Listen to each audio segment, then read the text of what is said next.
शिरडी जय साईं राम। यहाँ कोई फकीर रहता है ना, वो कहाँ है? उनको हम लोग साईं बुलाते हैं। आप उन्हें चाहे जो भी बुलाएं। ये मस्जिद है क्या? ये उनका निवास स्थान है। इसको द्वारिका माई कहते हैं। वो उनका निवास स्थल है और साईं बाबा जहाँ रहते हैं ना, उसको द्वारका माई बोलते हैं। देखो, हम लोग उस फकीर की पूजा करने के लिए नहीं आए हैं, उसका अंत देखने यह आए नैतिक हैं। है। यहाँ पे ऐसा नहीं होना चाहिए। जितनी जल्दी हो ये जगह खाली करके चले जाओ। अगर आपको भगवान के ऊपर भरोसा है तो साईं बाबा के आने तक रुकिए और उनके दर्शन करके जाइए। भक्तों को भगवान की सेवा करनी चाहिए। जरूरत पड़े तो सैनिक बनकर उनके मंदिर को बचाएंगे हम लोग। आप लोग यहाँ से निकल जाए तो ही बेहतर है। चलो। सुनिए जी, सुनिए ना, थोड़ा बच्चों का ध्यान रखिएगा। मैं बगल वाले घर से थोड़ा उधार लेकर आती हूँ। नहीं, तुम रुको। दुकान में जाकर आखिरी बार उधार मांग के देखता हूँ। पुराना उधार ही अभी तक नहीं चुकाया है, वो फिर से उधार देगा क्या? पूछ कर देखता हूँ ना। कोई थैली है तो दो जरा। हाँ, लाती हूँ। तुम बैठी रहो, मैं ले लेता हूँ। थोड़ा जल्दी आइएगा जी।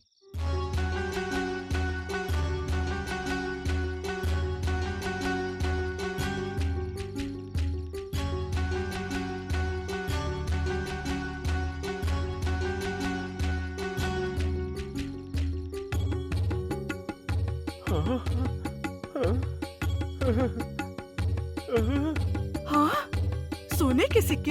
ये तो सोने के सिक्के हैं जी। सुनिए जी, हाँ हाँ, ये तो बहुत सिक्के हैं। बाप रे, सोने के सिक्के, सोने के सिक्के हैं, सब सोने के सिक्के हैं। बाप रे, सोने के सिक्के हैं। सोने के हाँ सिक्के। जी, सोने के ही सोने सिक्के के हैं। सिक्के। ये कैसी माया है? पता नहीं जी। बिना हमें पता चले घर में क्या किसने पता रखा? किसने रखा जी? वो फकीर जिस दिन से हमारे घर आए थे तब से हम पेट भर खाना खा रहे हैं। सोने के सिक्के हैं। हमारे सारे दुख खत्म हो गए जी। अब कोई परेशानी नहीं होगी। हाँ, ये लो, छुपा के रख लो। ये लो, अच्छे से रखो। सारे कहीं छुपा के रख दो।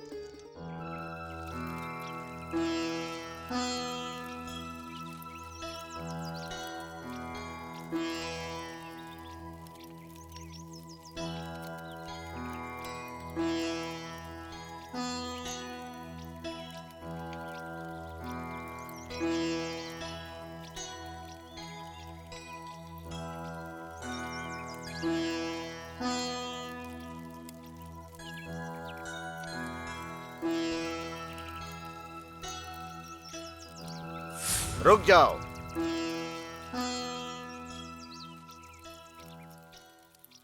ये यज्ञ करने का नाटक बंद करो। रुक जाओ। शास्त्रों के अनुसार अग्नि को प्रज्वलित करना चाहिए। उसे भूलकर ऐसे अशास्त्र विधि से आप अग्नि प्रज्वलित कर रहे हो। हवन में प्रज्वलित होने वाली पवित्र अग्नि को इस मस्जिद में अपवित्र कर रहे हो और हिंदू और मुसलमानों में लड़ाई करवाना चाहते हो। अपने जाति और धर्म को छोड़कर इस पूरे गांव को भ्रष्ट करना चाहते हो क्या तुम? आपका खेल नहीं चलेगा, ये आग नहीं जलेगी। ये यहाँ बिल्कुल नहीं होना चाहिए। यहाँ हवन नहीं होना चाहिए। इस गांव में हम धार्मिक दंगे और जाति पाति के दंगे नहीं होने अन्याय देंगे। है, गलत है। ये अन्याय है, गलत है। अपनी बकवास बंद करो। भगवान के बारे में इस तरह से बात करने की आखिर आपकी हिम्मत कैसे हुई?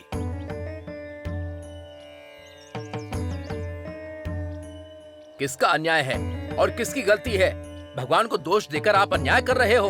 भगवान पे विमर्श करना आपकी गलती है। ये बात करने वाले तुम कौन होते हो?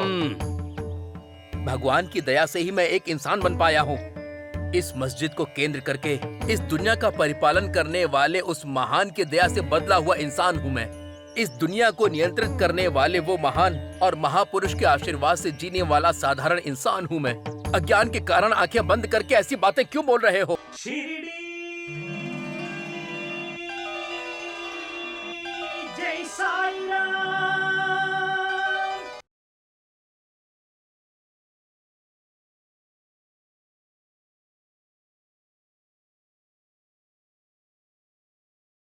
शिरडी जय साईं राम। भगवान पर विश्वास करने वाले भक्त शांत स्वभाव के होते हैं, इसलिए आप लोग अभी जिंदा खड़े हैं। नहीं तो इस तरह से अविवेकपूर्ण बात करने के कारण आपकी जीवा अभी तक कट गई होती। किसी के पवित्र पैरों के स्पर्श की वजह से ये शिरडी गांव विख्यात हो रहा है। किसी के पवित्र पैरों के स्पर्श की वजह से बीमारियां भी खत्म हो रही हैं। किसी की दिव्य लीला कटाक्ष की वजह से ये शिरडी गांव पवित्र पुण्य क्षेत्र में बदल रहा है। आपने ऐसे अद्भुत चरित्र की निंदा की तो वो महापाप होगा। मर्यादा से आप लोग यहाँ से चले जाइए। भक्ति साम्राज्य के इस पवित्र स्थान में पाप की कोई जगह नहीं है और पापियों के लिए भी कोई स्थान नहीं है। आप लोगों का ज्ञान खत्म हो गया हो तो जाके उन महान इंसान से शरण मांगिए, नहीं तो जल्द ही यहाँ से चले जाइए। और कुछ देर के लिए आप लोग अगर यहाँ रुके तो हमें और गुस्सा आ जाएगा। हमारे धैर्य की परीक्षा मत लो। अगर भक्ति की आग भड़क गई तो तुम सबको जलाकर राख कर देगी। तुम रुक जाओ भाई। क्यों भाई? मारुति के मंदिर में बैठकर जाप करते हो, आपको भी गुस्सा आ रहा है क्या? यदि मंदिर में पाप हो रहा है तो हमारी भी जिंदगी वैसी ही होगी।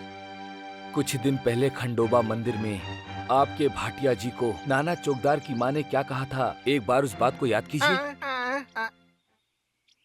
भाटिया जी, यहाँ पर आपसे उधार लेने वाला कोई भी नहीं है। आप क्यों बिना किसी कारण के अपनी जुबान मंदिर में खराब कर रहे हैं? शांति पूर्वक भगवान के दर्शन कीजिए और बाकी के लोगों को भी खंडोबा जी के दर्शन का अवसर दीजिए। हमारे साक्षात खंडोबा जैसे भाटिया जी का आप लोग इस तरह अपमान कर रहे हैं, ये महापाप है। पाप नहीं है, पुण्य है ये। हर गांव में साल में एक बार दीपावली आती है, पर हमारे गांव की किस्मत कितने सालों बाद भी नहीं आई। मतलब क्या अभिप्राय है आपका? हमारे गांव में एक रावण रहता है, अभी तक वो नरकासुर मारा नहीं गया है, इसीलिए हमारी दिवाली नहीं आ रही है, ये अभिप्राय है? अब वो नरकासुर कौन है ये भी बता दीजिए। अभी आपकी आंखों के सामने उसे काट कर अभी के अभी शिरडी में दीपावली मनाएंगे और ये काम हमारे गुरुजी करेंगे। अरे जो तुम्हारे सामने है उसके बारे में क्या पूछते हो? तुम दोनों की मिलाकर 4 आँखें हैं, खुद ही देख लो। हमारे सामने तो मतलब हम सबके भगवान हमारे भाटिया जी, इनके बारे में बोल रही हो? ये है हमारे शिरडी में दीपावली ना मनाने की वजह नरकासुर। सुनो, आज रविवार है, मैं उस पापी का नाम अपनी जुबान से नहीं लूंगी। पाप है, पाप है, घोर पाप है, अन्याय है। एक दानवीर करमवीर हमारे भाटिया जी नरकासुर हैं। मालिक, 2 हाथ और 2 पैर वाले साक्षात खंडोबा जैसे आपको नरकासुर बोल रही हैं। ये घोर से घोर और नीच से नीच अपना मुंह बंद करो। ए बुढ़िया, मेरी दया धर्म से मेरे द्वारा दी गई भूमि पर तुमने अपना घर बनाया है। मेरे अधीन होकर इतना घमंड हो गया है तुमको। तुम्हारा बेटा नाना का मुंह देखकर तुमको छोड़ रहा हूं मैं, नहीं तो अब तक तुम्हारा घर उजाड़ कर फेंक दिया होता। मुझे देखते ही सर झुकाने वाली तुम आज मेरा अपमान कर रही हो।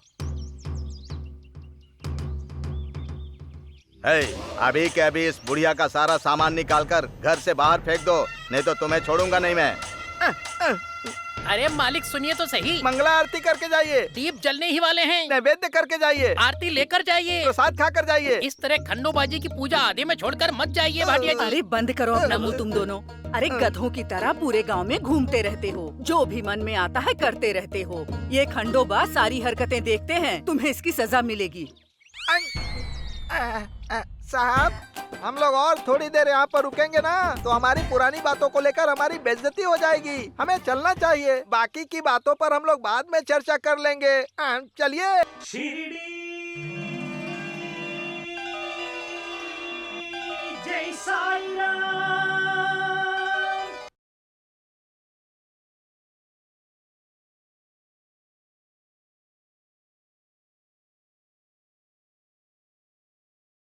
शिरडी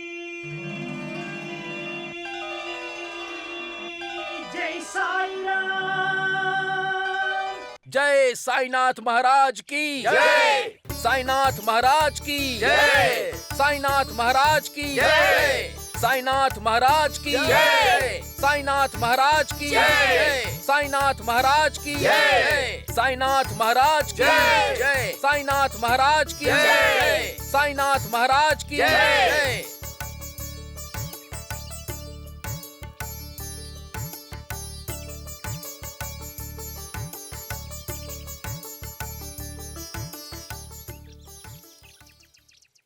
ये क्या है? हमेशा आप पांचाली की तरह गुस्से में वहाँ जाते हैं और बंदर की तरह दुम दबाकर वापस आ जाते हैं। मार डालेंगे बोलकर जाते हैं और लोगों से बेइज्जती करवा कर वापस चले आते हैं। अरे बेवकूफ, हमारा सामना करने की हिम्मत नहीं है, इसीलिए वो नहीं आया है। तो फिर क्यों आया? मुहूर्त ठीक नहीं है इसलिए आया था क्या? ए पागल कहीं का, परसों गए थे और सब कुछ देख के आए थे, फिर कल गए थे, सब कुछ समझ के आए हैं और अब कल जा करके उसे खत्म करके आते हैं। कैसे करोगे पता नहीं, खत्म करना ही पड़ेगा। बेवकूफ, हमारी भी वही कोशिश है। मालिक, ये तो पंडितों की सभा जैसी बातें कर रहे हैं। कुछ देर के लिए वो, कुछ देर के लिए हम, कुछ भी समझ में नहीं आ रहा। सुनिए शर्मा जी, कुंडली रत्न जी, आज आपकी प्रतिभा कहाँ छुप कर बैठी है बताइए?